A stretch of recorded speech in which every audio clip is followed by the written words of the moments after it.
Welcome to Kevin's European Garage, and today I'm going to be putting a Rennline cell phone mount in my Porsche 996.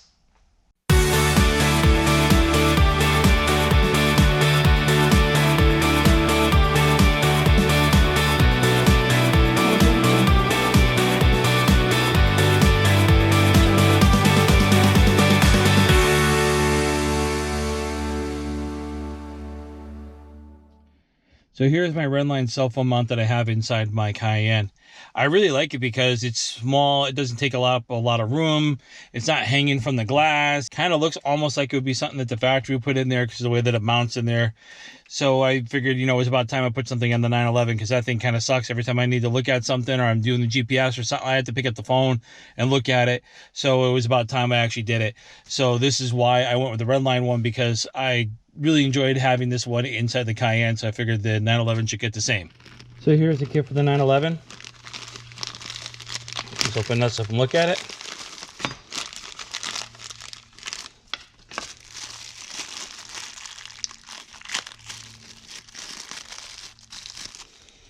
Mounting bracket and screw.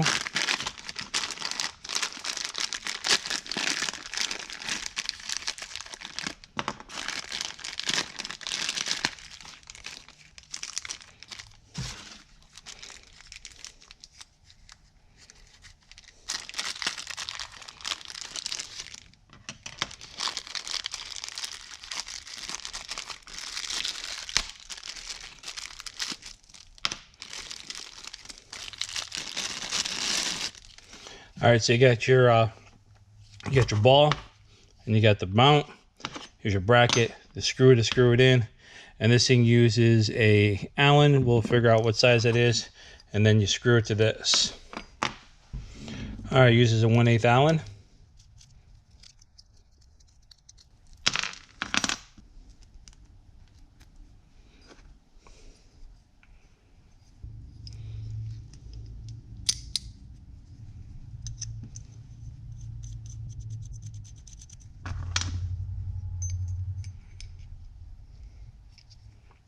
Can't get it in there, it's at an angle. Can't get it in that way either. How do we tighten this up? Let's take a 14 mil wrench. Just tighten this up.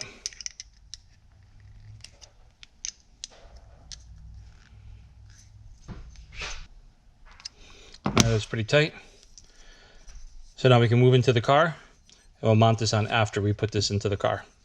Okay, so now that we're inside the car, what we're gonna do is we're gonna put our hand in the back, right behind this panel, pull away from the center console, just like that, and then slide it forward or back, depending on how you look at it.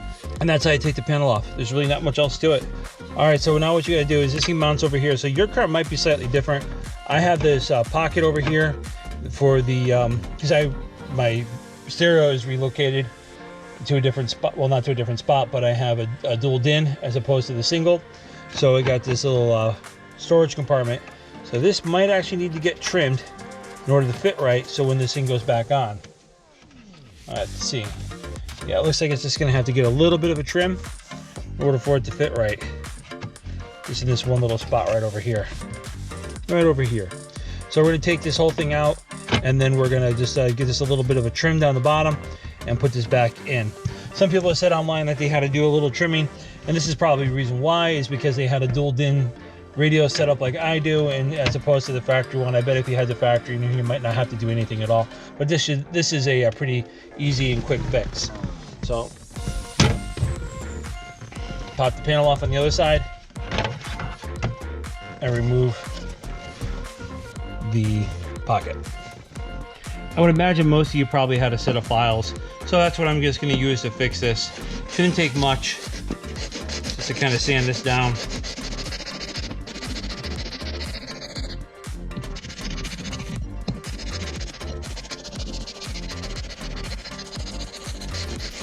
I'm going to be careful not to scratch anything up so you don't leave any marks on it that you see. Let's see, how much did we take off? Probably didn't take off much yet.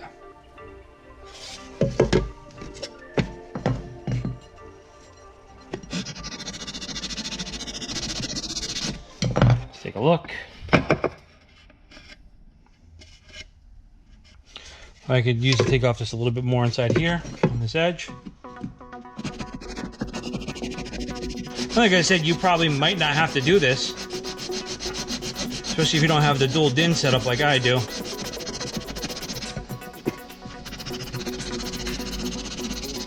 We just want this thing to sit in there flush. We don't want it to kind of stick out a little bit, and that's what's going to happen if I didn't do anything. So I think that's pretty good. So now I'm going to go put that piece back in, and we'll see what it looks like. Okay, so now we got a little better light on the situation this time around. So let's put this piece back in. Let's put the bracket on, see how it's doing.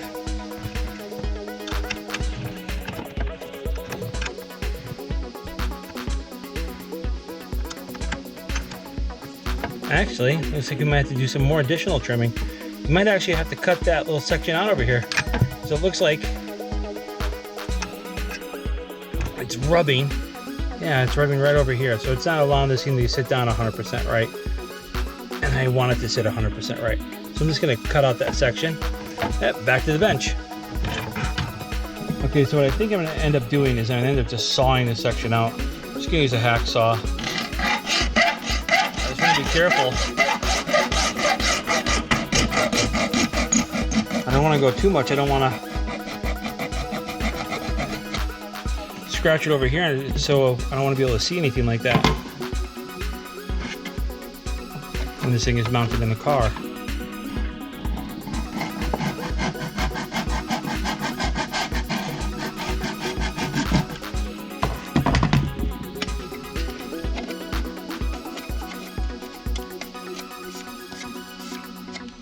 All right, now that should clear it just fine. All right, back in the car again.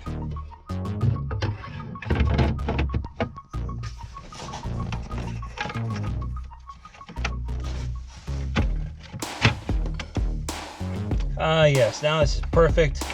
Now this thing can really rest down there exactly where it's supposed to. So you use a supply screw.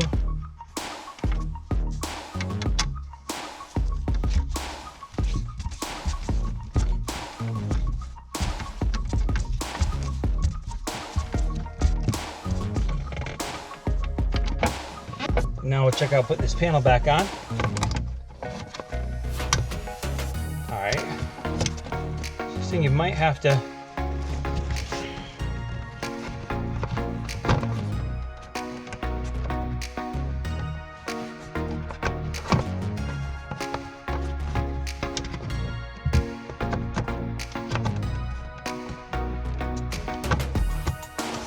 all right. Well, that's another interesting twist. Well, at least I can put the panel on the other side.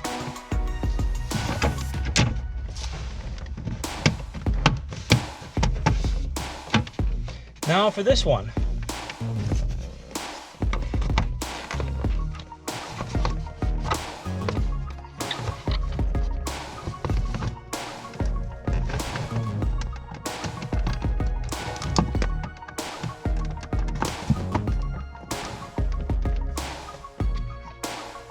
So it looks like in order to make this fit flush, you need to do a little bit of trimming that they don't really tell you about. So I trimmed this over here just a little bit.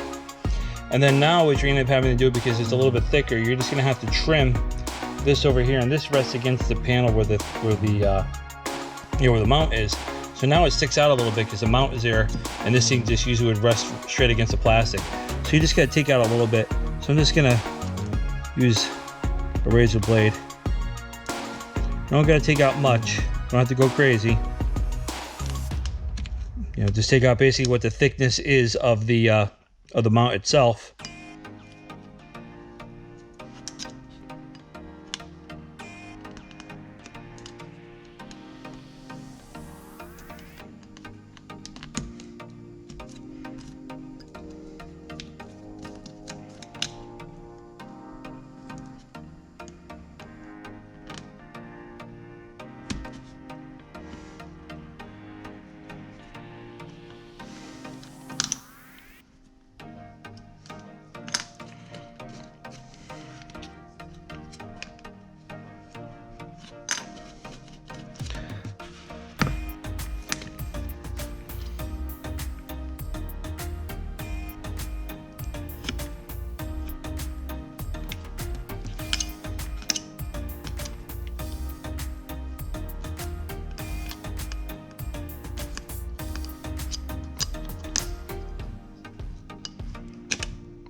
All right, so I trimmed out a little bit of plastic on both sides. Just using a regular razor blade. It's pretty soft plastic. You can go through it pretty easily. So just gotta remember that so you don't push too hard through it.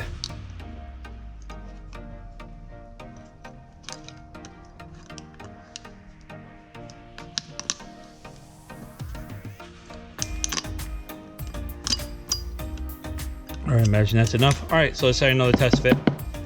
See how it works. Let's try to put this thing on. I think now I can just squeeze it past there.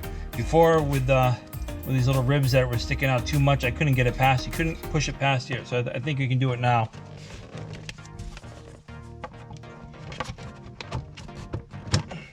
Yep, now I can go. Put the other side back on. It's a pretty decent flush fit. It's got a little tiny gap over here because you can see it because the thing sticks out a little bit, but that's just a function of it. There's no way to get around it unless you drill a hole through this thing. But for the most part, it's pretty good. Once you put your cell phone on here and put the mount over there, it won't be that noticeable, and we're gonna do that next. Okay, the ball is pretty simple to put on. You just unscrew it, put this part on first, push that on, screw this in.